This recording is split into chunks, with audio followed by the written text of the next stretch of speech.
कृष्णा कृष्णा कृष्ण मुरली मनोहर कृष्णा गोपाला गोविंदा हे दामोदरा। भाग्य,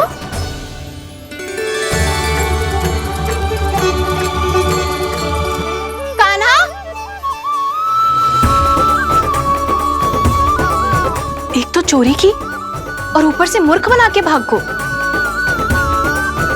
ये ठीक ना है, मुझे यशोदा जीजी को बताना ही होगा, और वो भी इसके घर पहुंचने से पहले।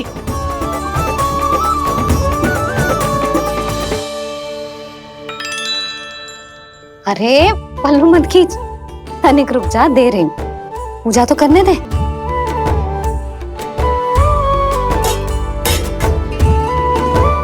ले, अब जितना मन करे उतना प्रसाद खा।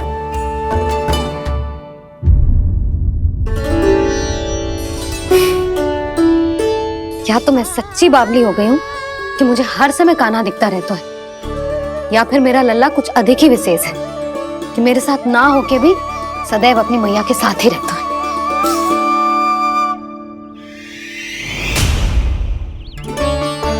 आज तो कैसे प्राण बचे, नारायण ही जानते हैं। मैं तो पाऊ को सिर पर लेके ऐसे सरपट भागो कि पूरे गोकुल में बड़ बोले। इस समय तो बड़ी बड़ी मत हाको, पर असली लाभ तो वानर महाराज ने उठाया है। पूरी की पूरी मटकी अकेले लेके निकल लिए। ये हमारी प्रतीक्षा कर रहा था ताकि हम माखन बांट सके। हमारे साथ ना दाऊ, उनके साथ।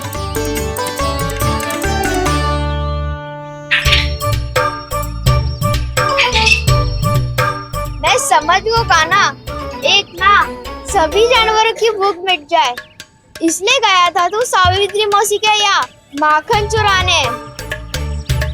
इससे पहले कि वो हमारे यहाँ पहुँच जाए, हमें घर पहुँचना होगा दाऊ, चाहे कछु हो जाए, पर देरी ना होनी चाहिए।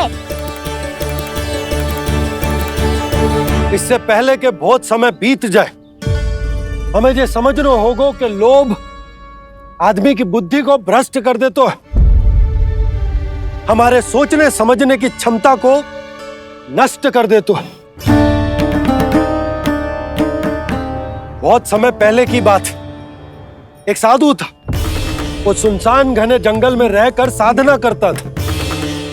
ब्रह्म ज्ञान को प्राप्त करने ही वाला था कि अचानक से एक दिन उसे एक सुनहरी बिल्ली दिखाई थी। उसने उसे देखो तो सोचो कि ये तो बहुत सुंदर है, इसे तो मेरे पास रहना चाहिए, और उसने उस बिल्ली को अपने पास रख लिया। फिर उसने सोचो कि इसे तो दूध की आवश्यकता होगी और उसके लिए गाय की, तो उसने एक गाय भी रख ली। अब गाय को चारे की आवश्यकता होगी और चारे के लिए भूमि की। नारायण की कृपा से भूमि का प्रबंध भी हो गयो।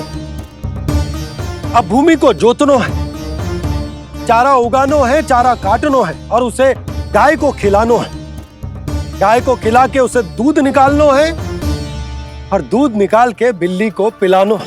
कार्य बढ़ गो। अब उसे लगो कि सहायता के लिए 2 जोड़ी हाथ और होने चाहिए, तो उसने विवाह भी कर लियो।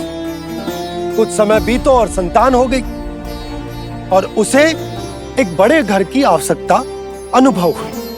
इसी प्रकार धीरे धीरे लोभ ने उसे अपनी छाया में ले लिया, और वो नारायण की साधना कर ब्रह्म ज्ञान को पाने के अपने परम लक्ष्य को भूल गो। फिर अनेक वर्ष बीतने के पश्चात उसकी अपने गुरु से भेंट हुई। पहले तो उन्होंने उसे पहचाना नहीं, और पहचानो तो उनने कही कि एक बार, बस एक बार अपने कर्तव्य से भटका था तू, और देख कैसे देखते ही देखते लोभ के जंजाल में गहरे ही गहरे धंसता चला गया। सोचो, कहीं उस व्यापारी को धन के लोभ में अपना वचन देकर आप सब भी जे ही भूल तो ना करने जा रहे। परिवार, घर द्वार, भोजन, सुख शांति, जीने के लिए आवश्यक जिस सब कुछ तो है आपके पास, इसीलिए मुझे चिंता हो रही कि जिस प्रकार उस साधु ने ब्रह्म ज्ञान प्राप्ति का अवसर गवा दिया था, आप सब भी इस लोभ में आकर अपना सुख चैन ना गवा दो।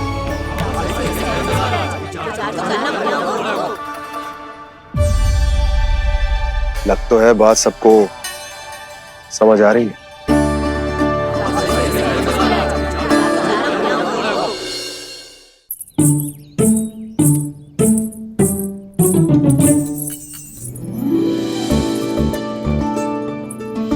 भाभी आसानी से ना मिलने देंगी कान्हा से, पर उसे देखे बिना रहा भी तो ना जा रहे हो मुझसे। कहाँ है वो? मुझ पे बहुत क्रोध है उन्हें। इतनी शीघ्र शांत ना होगा, उन्हें मनाना तो पड़ेगा ताकि मैं नंद भवन में फिर से बिना किसी रोक टोक के आ जा सकूं। पर क्या बोलूं, कैसे मनाऊं उन्हें?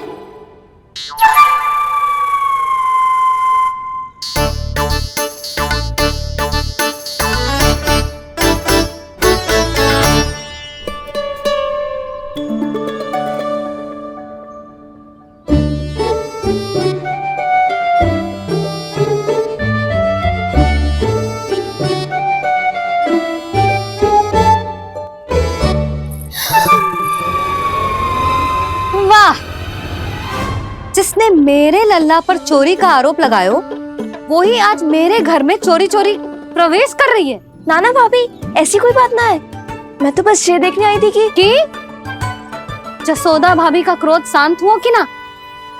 सुन ले जानकी, मेरा क्रोध उसी दिन शांत होगा जिस दिन तू सारी गोपियों के सामने मेरे कान्हा पर लगाया आरोप वापस लेगी। चोरी करेगा तो आरोप ही लगेगा ना जीजी। फिर से आरोप?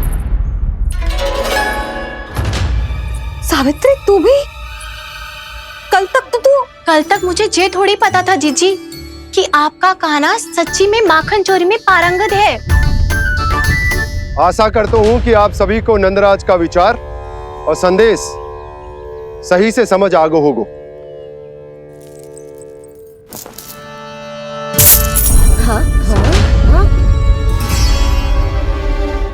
सिक्कों की खनक बता रही है कि पोटली कितनी भारी है। एक ही दिन में कितनी धन पा गई जे। हमें भी इससे अधिक धन अर्जित करना होगा, तभी तो हम अपने उज्जवल का भविष्य उज्जवल कर पाएंगे। पहली बार कछु बुद्धि की बात की है तूने। नंदराज, हमारे मन में आपका बहुत सम्मान है, पर हम जो करना चाह रहे हैं वो लोभ ना है, वो तो विकास है। हाँ नंदराज, हम अपना और अपने संतानों का भला बुरा सोचे बिना कब तक अपना जीवन इस प्रकार जीते रहेंगे? फिर पिछले 4 वर्षों से हमने आपको कर भी तो ना दियो है। मुझे तो लगता है कि नंदराज की बातों पर शांति से सोच विचार के बाद ही कुछ निर्णय लेना चाहिए। ऐसा मौका बार बार ना आता। नहीं, हमें सोच विचार कर निर्णय लेना है सबने।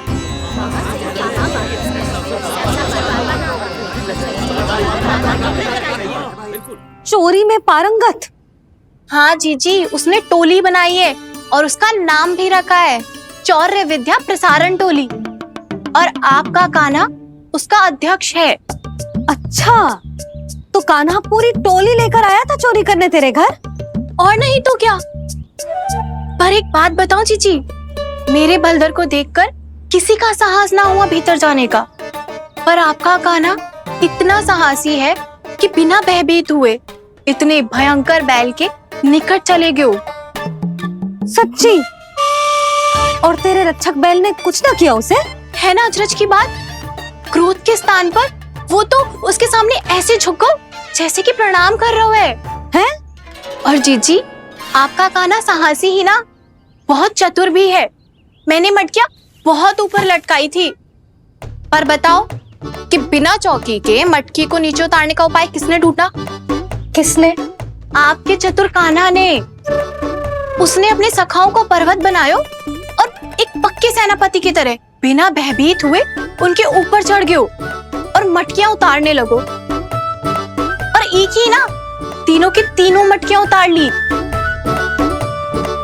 तीनों? हाँ जीजी, और वो इतना दयालु है कि पहले एक मटकी का माखन सब में बांट दियो और फिर बची हुई 2 मटकियों में से एक मटकी अपने सखाओं को दे दी और फिर दूसरी मटकी एक भूखे वानर को दे दी। और फिर जब मैं उसके सामने जाके प्रश्न करने लगी तो उसने मुझे अपने तर्कों के जाल में उलझाया और बड़ी आसानी से सिद्ध कर दिया कि वो तो परोपकार कर रहा था। मैं तो देखती ही रह गई और शब्द तो ऐसे झड़ते हैं मुंह से जैसे कि फूल। रुक जा सावित्री, पहले तू ये निर्णय ले ले कि तू मेरे लल्ला का गुणगान करने आई है कि उसकी निंदा करने। निंदा करने ही आई हूँ जीजी। जानकी सत्य कह रही थी, आपका कान्हा माखन चोर ही है और बलराम के साथ भागा था। बलराम क्यों? वो तो साक्षात गरुड़ देव की पीठ पे बैठ के उड़ के आयो है, तभी तो तुझसे बहुत पहले आके यहाँ बैठ गओ ना। आ देख ले, आजा। देखो कैसे बैठ के सब पहरा दे रहे हैं कि कोई पंछी अनाज ना चुगले, और तुम दोनों व्यर्थ में इन सब पर दोष लगा रही हो। कान्हा के निकट जाने का प्रयास भी मत ही करना। पहले मेरे लल्ला पर आरोप लगाती हो, फिर उससे मिलना भी चाहती हो।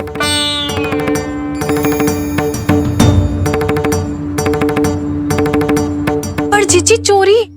अरे उसे तो चोरी का अर्थ भी ना पता होगा। तुम दोनों को नारायण का भय भी ना है क्या? हाँ, मेरे लल्ला पर आरोप लगाने से पहले तुम दोनों को लज्जा ना आई? हे नारायण, अब आप ही बताओ मैं क्या करूं।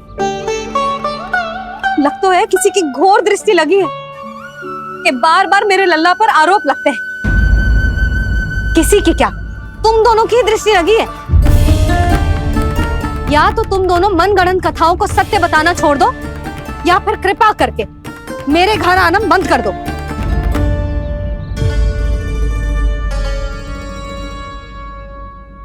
अब दोनों मुंह क्या ताक रही हो? हाँ, जाओ यहां से। और तुम दोनों नंद जी की सभा में क्यों ना गई? हाँ,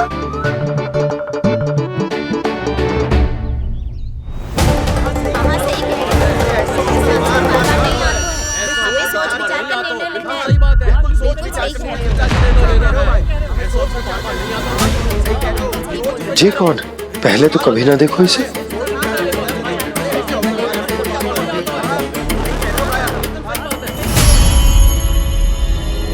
कहाँ को?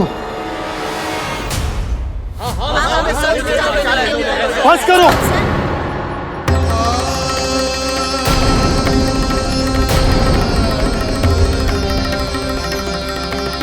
मेरी आंखों के सामने मैं गोकुल में इस तरह फूट पड़ते ना देख सकता। राजा हूं मैं, परंतु आज तक मैंने कोई भी निर्णय आप सब पर ना थोपो और ना ही आज थोपूंगा।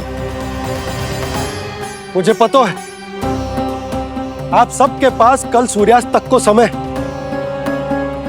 इसीलिए मेरी विनती है कि आप घर जाकर रात्रि को इस बात पर पुनः विचार अवश्य कीजिएगा। सोचिएगा कि कोई भी व्यापारी अविश्वसनीय रूप से सस्ता क्रय विक्रय क्यों करेगा जब तक कि उसका कोई छुपा हुआ लाभ ना हो। हमें सोचना होगा कि कहीं हम उसके बिछाए जाल में फंस तो ना रहे।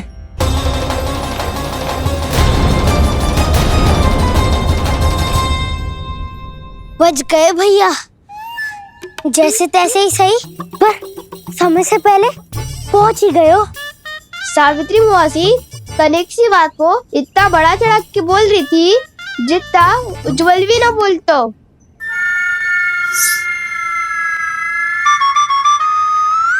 वैसे आनंद तो बहुत आयो, सच्ची। हाँ, बेहतर लगा तो माखन भी तो मिल रहा और परोपकार भी होगा। बता कान्हा, और किसके घर जाना है अब? आज ही तो हमें शिक्षा मिली है, इतनी शीघ्र भूल गए तुम सब। लोग के चक्कर में पड़ोगे तो फंसोगे। लोग के चक्कर में पड़ोगे तो फंसोगे।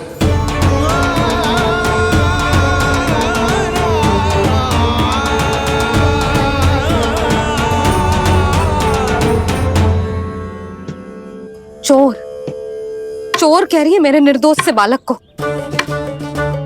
अब तो इन दोनों ने अति ही कर दी है।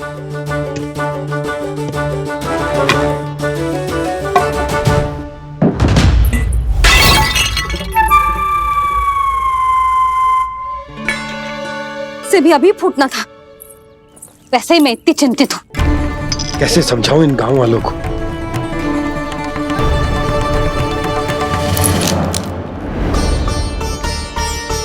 कोई समझने को तैयार ही ना है। लगता है सबकी बुद्धि भ्रष्ट हो गई है। सही कह रही हो यशोदा तुम। मुझे तो लगता है कि सोचना समझना ही छोड़ दिया सबने। अनेकों तर्क देके समझा दियो, सिद्ध कर दियो, पर इनकी मोटी बुद्धि में कछु आता ही ना है। यशोदा तुम तो तर्क की कह रही हो, मैंने तो उदाहरण देकर समझाने को प्रयास किया, पर अपनी बुद्धि के आगे कछु ना समझ में आ रहा इन गांव वालों को। क्या सारे के सारे गांव वाले मेरे लल्ला पर आरोप लगा रहे हैं? जी क्या कह रही हो तुम? मैं तो गांव वालों की बात कर रहा हूं जो नारायण के नाम पर वचन देकर उस अपरिचित व्यापारी को अपने दूध, दही, घी, माखन सब देने को तैयार है। लो कर लो बात। मैं गोपियों की बात कर रही हूँ जो लल्ला पर माखन चोरी का आरोप लगा रही हैं। और आज तो सावित्री ने भी लल्ला को माखन चोर कह के पुकारो है।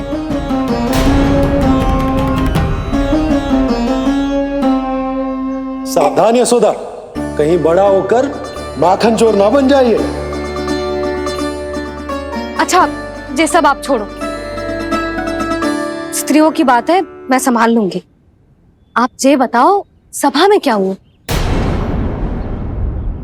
गोकुल में फूट पड़ गई यशोदा, लोभ की फूट।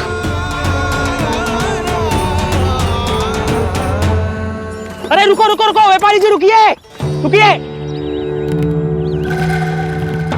नंदराज ने प्रयास तो बहुत किया था व्यापारी जी, पर कुछ व्यक्तियों को छोड़ करके किसी के कान पे जूं तक नहीं रेंगी।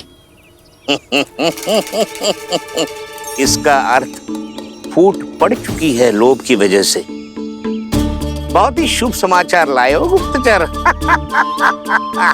अब शीघ्र ही दिखेगा लोभ का चमत्कार।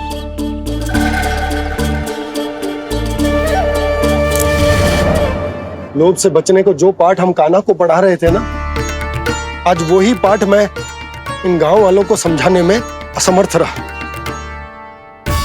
आप चिंता मत ही करो जी, धीरे धीरे सब ठीक हो जाएगा। तब तक बहुत देर हो जाएगी यशोदा।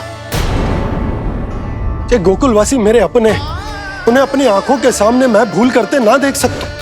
वो सुलक्षणा, वो उस व्यापारी के प्रभाव में आ गए, और शंकरी मौसी और सुमति भी सुलक्षणा के मार्ग पर ही चल रही। कान खोल के सुन ले बहू, आज से घर में दूध पीनो बंद, दही खानो बंद, और माखन तो बिल्कुल न खानो। पर मैया, पर किंतु परंतु कुछ ना सुननो मुझे। सुलक्षणा की जैसे धनवान बननो है कि ना?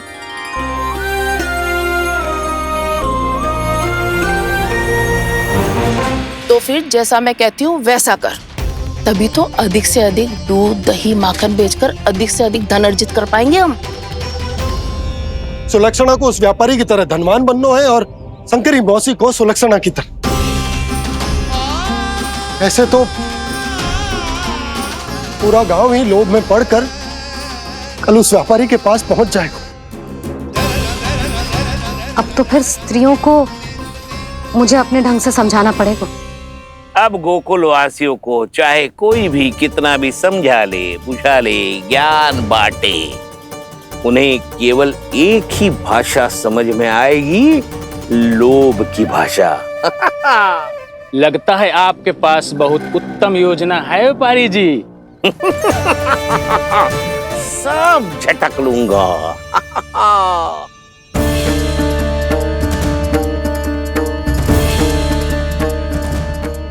आपको क्या लगता है प्रभु, मैया के समझाने से गोपियाँ समझेंगी?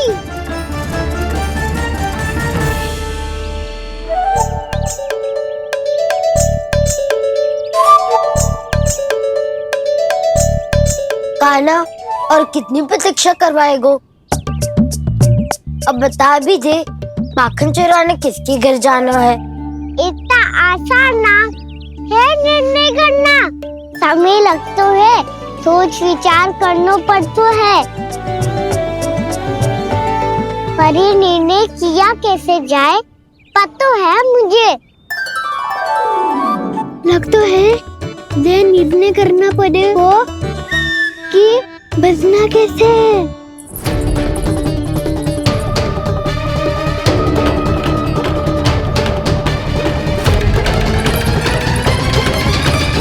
सावित्री मौसी ने हमारे चौदह विद्या प्रसारण के बारे में सबको बता दियो क्या?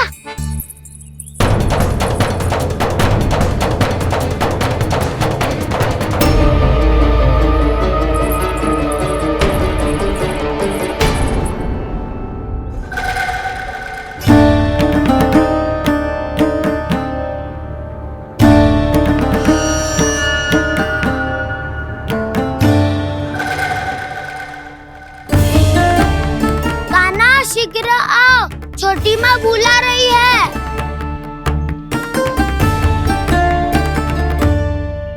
अब डांट भी पड़ेगी और कुटाई भी होगी। चौरी विद्या प्रसारण कल ही आरंभ हुआ था और आज ही समाप्त हो जाएगा। सब इतने गंभीर क्यों है आज? गंभीर तो होंगे ही ना दाऊ, क्योंकि मैया आज अच्छा वाला पाठ पढ़ाने वाली है।